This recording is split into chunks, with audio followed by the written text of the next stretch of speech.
Dada. Saya Cindy Rizkyana, absen 10 sebagai pembuli.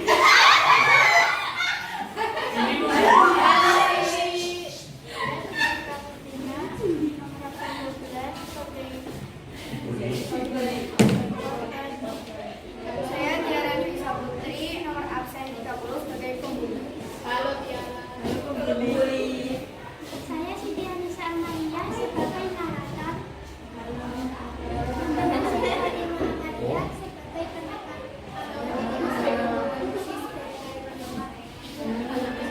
Selamat menyaksikan.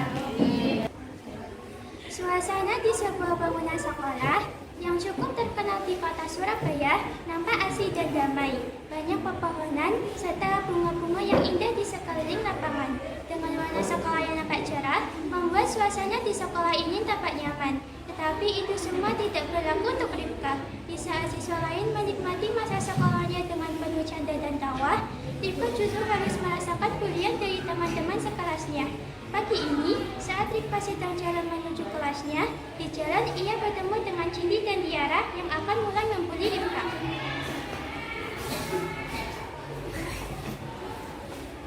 Pagi Rifka. Rifka, kemarin kan ada tugas matematika ya Kak? Kita boleh minta tolong nggak buat kerjain punya kita? Boleh kan? Iya, susah banget kalau materinya. Tapi harusnya kan kalian kerjain sendiri. Kalau enggak, aku mau kok ngajarin kalian caranya. Rifka, lo nurut aja bisa nggak sih? Banyak banget. Tahu, lo mau kita kuncin di kamar mandi kayak kemarin? Mau nggak? Maaf, kalian kerjain. Nah, oke dari tadi.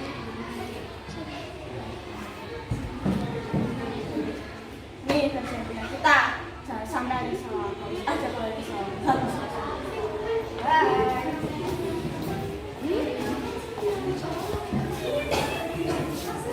Setiap hari, Rifka harus melewati hari-hari yang sangat membuatnya ketakutan. Menjadi bulian dari teman-temannya bukanlah pilihan untuk Rifka. Siswa beasiswa hanya akan menjadi bulian dari siswa yang mengandalkan uang orang tua. Siswa yang lemah hanya akan dijadikan mainan untuk siswa yang kuat. Begitupun juga dengan Rifka. Ia termasuk siswa beasiswa yang memiliki sifat yang lembut. Seringkali, ia ingin melawan siapapun yang membulinya. Namun, ketakutannya jauh lebih besar dibandingkan dengan rasa beraninya. Tidak hanya saat di luar kelas saja Rifka dibuli, bahkan saat di ruang kelas saat sedang pembelajaran pun Rifka sering mendapatkan bulian. Lalu, apakah teman-temannya yang lain akan merasakan kasihan dan membelanya? Jawabannya tidak. Mereka justru menganggap ini hiburan di sekolahnya. Setiap ada tawa dari siswa-siswi, harus ada tersiksa seperti Rifka. Mereka semua menganggap ini sebagai candaan. Tapi justru hal itu sangat mengganggu Rifka, baik dari segi fisik, mental, dan kesehatannya langsung menurun drastis. Saat bel istirahat berbunyi, Rifka segera keluar kelas menuju perpustakaan.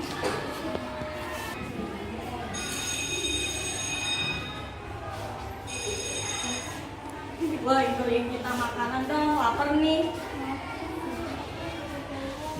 Yalah, nanti juga kita ganti kok.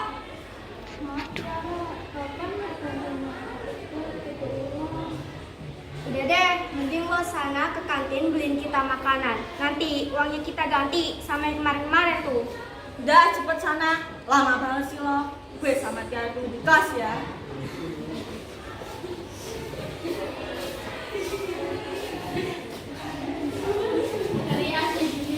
Rifka pun mau tidak mau harus ke kantin untuk membeli makanan Tiara dan Cindy. Tapi Rifka tidak mendapatkan apapun karena ia tidak memiliki uang. Rifka sudah memiliki banyak hutang dengan semua ibu kantin di sekolah ini. Pastinya tidak ada ibu kantin yang mau menghutanginya lagi. Rifka pun pergi meninggalkan kantin dengan wajah murungnya. Namun di jalan, Rifka bertemu dengan seseorang.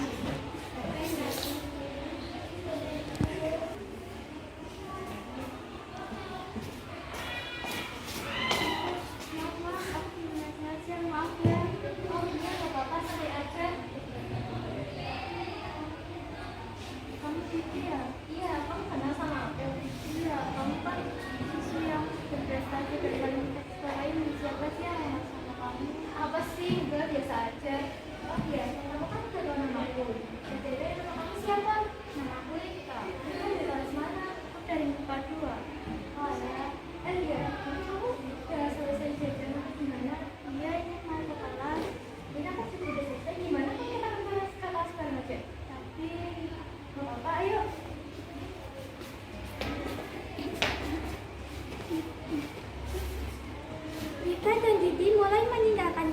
sebut saja Titi sebagai primadona di sekolahnya karena ayahnya termasuk orang yang berpengaruh di kota Surabaya yang membuat dirinya cukup disegani dan bahkan ditakuti oleh beberapa orang bahkan guru sekalipun. Namun Titi tidak menjadikan itu semua kesempatan untuk dirinya membuli. Ia justru selalu berperilaku baik, bahkan mendapatkan gelar kepintarannya bukan dari kekuasaan sang ayah, melainkan jerih payahnya sendiri. Sampai di kelas TK, Titi dikejutkan dengan bentakan Tiara dan Cindy yang keluar dari kelas. Lama banget sih lo. Mana makanannya? Kalau ditanya tuh dijawab, mana makanannya? Lo Cindy, dan lo Tiara. Anak-anak yang terkenal membuli anak-anak beasiswa di sekolah ini. Kalau kita sendiri, lo mau apa? Udah, mending lo cabut dari sini. Gak usah ikut campur. Kak, mana makanannya? Jam 9, lo bawa. Gue tanya, alasan lo berdua ngebully itu apa sih? Apalagi ngebully anak beasiswa kayak gini yang gak tahu apa-apa. Kalian pikir kalian keren dengan ngebully kayak gitu? Berdeh, jadi lo nggak usah ikut campur. Jangan mabuk. Pati, sok. Kok lo bawa bokap sih? Meski papa gue bupati, gue gak pernah ngerepotin papa gue kayak kalian. Alah, lo kalian juga bayar dulu di sini kan, biar bisa jadi siswi yang paling muda di sekolah ini. Heh, gue bukan kalian yang suka yang ngerepotin orang tuanya sendiri. Atau jangan-jangan sebenarnya kalian ini gak bisa ya buat sekolah di sini. Jangan-jangan kalian berdua beli bangku lagi buat sekolah di sini. Oops, sorry. Gue ingetin ya buat lo dan lo, kalau sampai besok gue lihat lo berdua masih ngebully Rifka, gue gak bakal tinggal diam. Ingat baik-baik itu. Sini gue. Semua itu gara-gara lo. Gue jadi malu, tau gak? Trik.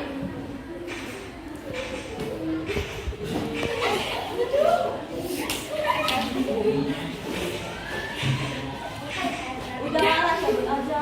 Harus biar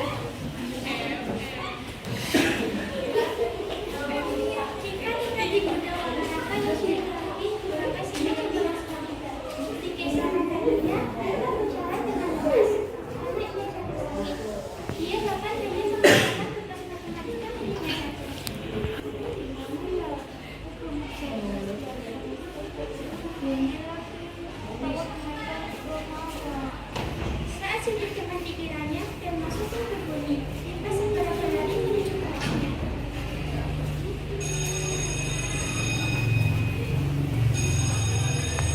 Tiara ingin menuju perpustakaan membawa sapu di tangannya. Udah,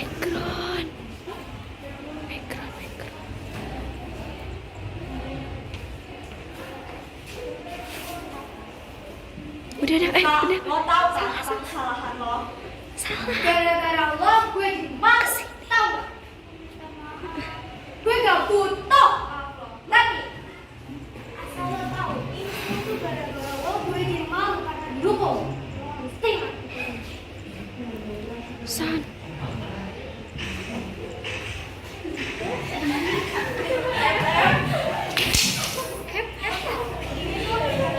Lo yang ngomong dulu.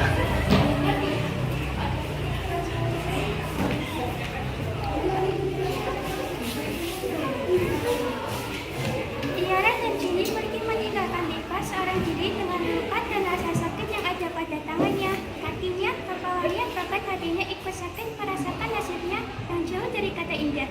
Di lain tempat, Titi dan Fatimah sedang menunggu Rifka yang tadi mereka ajak untuk belajar bersama di perpustakaan. Sini. Rifka mana? Kok nggak datang-datang? Nanti bantunya masuk gimana? Aku juga gak tahu Fatimah. Tadi waktu aku ajakin Rifka ke perpus, dia mau kok. Atau mungkin Rifka kenapa-napa lagi, Titi? Kata kamu kan, Rifka sering dibully Cindy Tiara. Tadi aku lihat Cindy Tiara. Mereka lagi nyapu di halaman sekolah. Kayaknya lagi dihukum deh. Ayo kita cari Rifka.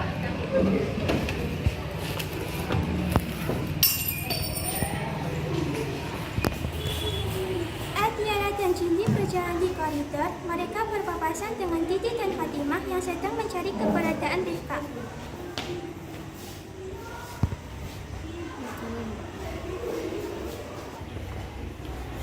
Di mana Rifka?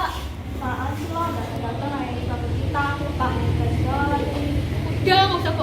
Gimana Rifka? Mana gue tahu, emang gue mana? Gimana Rifka?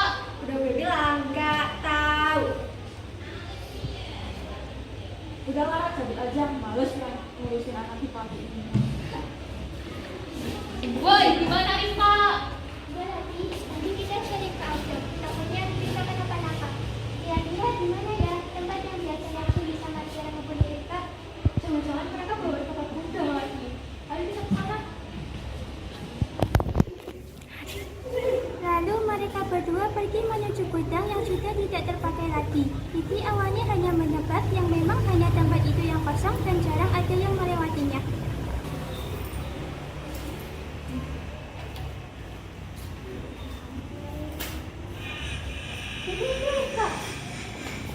Kamu nggak apa kan? Kalau Rifka di sini atau sama Rifka? Oh iya, Rifka ini mereka udah bener-bener keterlaluan sama kamu. Kita nggak bisa tinggal diam kayak gini terus. Besok mereka makin semena-mena sama kamu. Kalau kita diemin mereka, ayo kita laporin mereka ke ruang BK biar mereka itu dihukum dan kapok nggak mau hubungi kamu lagi. Jangan sih, takut. Gak apa Rifka, di sini ada aku sama Titi. Ya nggak usah takut, ada aku sama Fatima yang bakal bela kamu. Ayo kita laporin mereka ke ruang BK.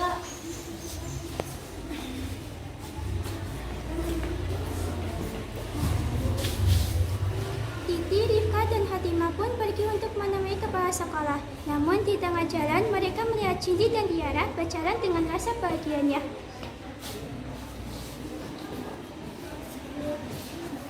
Sini Tiara. Kalian berdua bener-bener keterlaluan. Apaan sih lo? Wah, ada pahlawan yang ngomongin nih. Stop ya, udah muak sama kalian berdua. Kali ini bener bakal diganti atas pertama lo kayak kalian berdua bener terlalu atau enggak? Kalian bawa kasus ini ke ruang BK biar kalian itu dihukum. Tapi kayaknya kalau cuma dihukum kurang adil nggak sih? Kayaknya lebih adil lagi kalau kalian dikeluarkan dari sekolah ini. Kalian pilih, kalian bakal mengakhiri perbuatan kalian itu dan minta maaf ke Rifka, atau kalian bakalan dihukum dan dikeluarkan dari sekolah ini karena gue bakalan minta bantuan sama papa gue buat ngeluarin lo berdua dari sekolah ini. Kalian gak boleh ngomong gini. Kasian Rifka. Kalian gak kasian sama Rifka. Tahu tuh dari awal gue udah bilang jangan bully di sekolah ini. Lo berdua denger gak sih yang gue bilang kemarin? Sekarang gue tanya, alasan kalian berdua ngebully itu sebenarnya apa sih? Lo mau tahu alasannya apa? Gue sama Cindy sebenarnya gak ada niatan buat ngebully Rifka sih.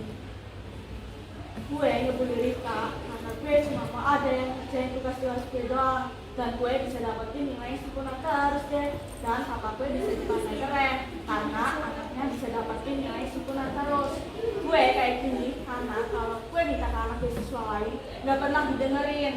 Gue gak ada niatan sama sekali kok buat ngebully Rifka, kecuali sama anak beasiswa yang emang sombong gak mau ngajarin kita. Kita cuma mau ada yang ngerjain tugas kita doang kok, udah itu aja. Tapi semakin lama gue juga sadar gue udah keterlaluan sama Rifka. Bahkan sampai main fisik.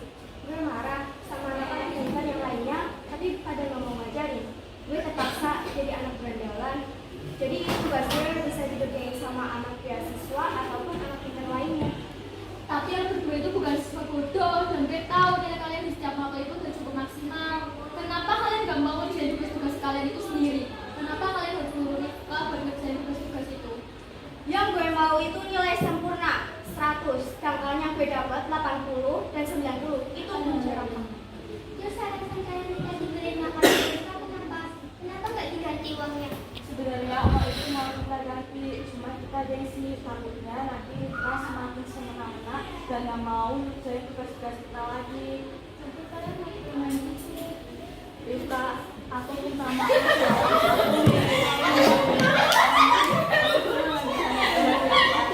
Kalau ada yang mikir aku kayak kemarin sih lakuin. Rifka, aku janji gak akan ngikutin kamu lagi. Maaf ya, kita awalnya cuma bercanda, kita gak benar-benar ngelakuinnya. Tapi makin lama kita udah ketemu sama kamu. Oh, paling kalian lagi play victim kan karena kalian takut bakalan dihukum dan dikeluarkan dari sekolah ini. Ini keren banget actingnya, sampai gue aja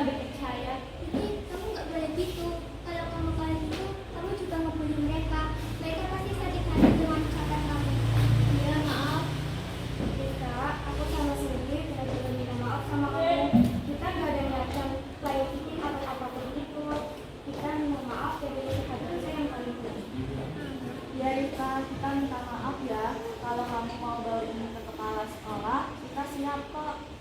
Nggak apa-apa, aku pengen pengen juga. Tapi ya udah. Kalian semua udah berubah. Hah? Kamu serius mau maafin mereka segampang itu? Beneran nih kak, kamu gak takut dan sama mereka kan? Kalau kalian berdua sendirinya, nggak perlu kalian sadar diri aku. Maafin salah ya kan sih?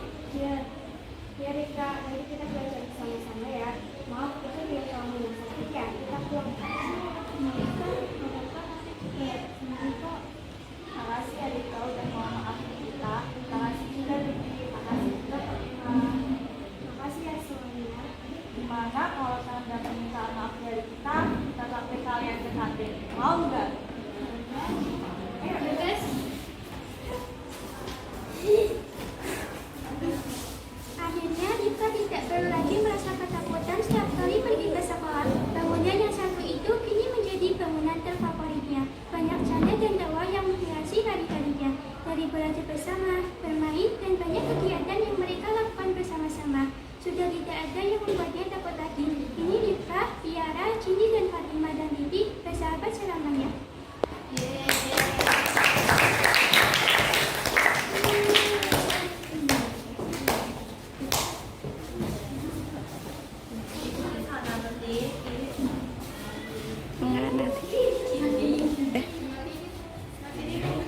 Bulian dan ketakutan tidak akan pernah bisa menyelesaikan masalahmu. Berhentilah membuli karena dirimu tidak akan pernah terlihat baik di saat kamu mencoba untuk membuat orang lain terlihat buruk.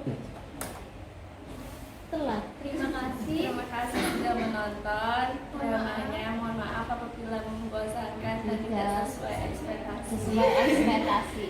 Terima kasih. Dari kami, wassalamualaikum warahmatullahi wabarakatuh.